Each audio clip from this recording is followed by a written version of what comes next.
Big boss ಮನೆಯಲ್ಲಿ ಆರಂಭವಾಯಿತು big fight.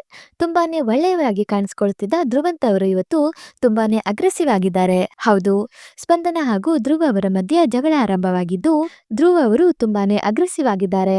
ಹೌದು, ಕಿಚ್ಚನ ಪಂಚಾಯಿತಿಯಲ್ಲಿ ಕಿಚ್ಚ ಸುದೀಪ್ ಅವರು ಧ್ರುವ ಅವರಿಗೆ ಬುದ್ಧಿವಾದ ಹೇಳಿದ್ರು. ಅತಿಯಾದ ಒಳ್ಳೆಯತನ ಒಳ್ಳೆಯದಲ್ಲ ಅಂತ ಸಹ ಹೇಳಿದ್ರು. ಇದೇ ಕಾರಣದಿಂದಾಗಿ ಧ್ರುವ ಅವರು ಚೇಂಜ್ ಆಗಿದ್ದಾರೆ ಅಂತ ಸಹ ಹೇಳಲಾಗ್ತಿದೆ. ಹೌದು, ಒಂದು ಸಣ್ಣ ವಿಷಯಕ್ಕೆ ಧ್ರುವ ಹಾಗೂ ಸ್ಪಂದನ ನಡುವೆ ಮಾತಿನ ಚಕಮಕಿ ಜೋರಾಗಿದೆ. ಹಾಗಾದ್ರೆ ಸ್ಪಂದನ ಹಾಗೂ ಧ್ರುವ ನಡುವಿನ ಜಗಳಕ್ಕೆ ಕಾರಣ ಏನು ಅಂತ ನೋಡೋಣ ಬನ್ನಿ.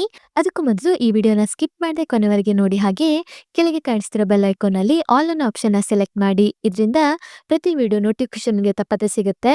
ಬನ್ನಿ ಈಗ ನೋಡೋಣ ಧ್ರುವ ಹಾಗೂ ಸ್ಪಂದನ ನಡುವಿನ ಜಗಳಕ್ಕೆ ಕಾರಣ ಏನು ಅಂತ. ಧ್ರುವ ಅವರು ಜಂಟಿಯಾಗಿರುವ ಸ್ಪಂದನ ಹಾಗೂ ಮಾಳು ಅವರಿಗೆ ಚೇರ್ ಸರಿ ಮಾಡು ಅಂತ ಹೇಳ್ತಾರೆ. ಆಗ ಸ್ಪಂದನ ಅವರು ಯಾವ ಚೇರ್ ಅಂತ ಕೇಳುತ್ತಾರೆ. ಈ ಸಣ್ಣ ಕಾರಣಕ್ಕಾಗಿ ಧ್ರುವ ಹಾಗೂ ಸ್ಪಂದನ ನಡುವೆ ದೊಡ್ಡ ಜಗಳ ಆರಂಭವಾಗುತ್ತೆ. ಈ ಸಣ್ಣ ಕಾರಣಕ್ಕಾಗಿ ಧ್ರುವ ಹಾಗೂ ಸ್ಪಂದನ ನಡುವೆ ಜಗಳ ಆರಂಭವಾಗಿದ್ದು, ಧ್ರುವ ಅವರ ಒಳ್ಳೆತನ ಇಲ್ಲಿಗೆ ಮುಗಿತಾ ಎನ್ನುವ ಪ್ರಶ್ನೆ ಸಹ ಆರಂಭವಾಗಿದೆ. ಹೌದು, ಒಳ್ಳೆಯವರಾಗಿರ್ಬೇಕು, ಆದ್ರೆ ಅತಿಯಾದ ಒಳ್ಳೆತನ ಸಹ ಒಳ್ಳೆಯದಲ್ಲ ಎಂದು ಕಿಚ್ಚ ಸುದೀಪ್ ಅವರು ಧ್ರುವ ಅವರಿಗೆ ಹೇಳಿದ್ರು. ಇದೇ ಕಾರಣದಿಂದಾಗಿ ಧ್ರುವ ಅವರು ಈ ರೀತಿಯ ಜಗಳ ಮಾಡಿರುವ ಸಾಧ್ಯತೆ ಸಹ ಇರುತ್ತದೆ. ಆದ್ರಿಂದ ಧ್ರುವ ಹಾಗೂ ಸ್ಪಂದನ ನಡುವಿನ ಈ ಜಗಳದ ಬಗ್ಗೆ ನಿಮ್ಮ ಅನಿಸಿಕೆ ಏನೆನ್ನುವುದನ್ನ ಕಮೆಂಟ್ ಮೂಲಕ ತಿಳಿಸಿ. ಹಾಗೆ ಈ ವಿಡಿಯೋ ನಿಮಗೆ ಇಷ್ಟ ಆಯ್ತು ಅಂದ್ರೆ please like, share and subscribe to my YouTube channel.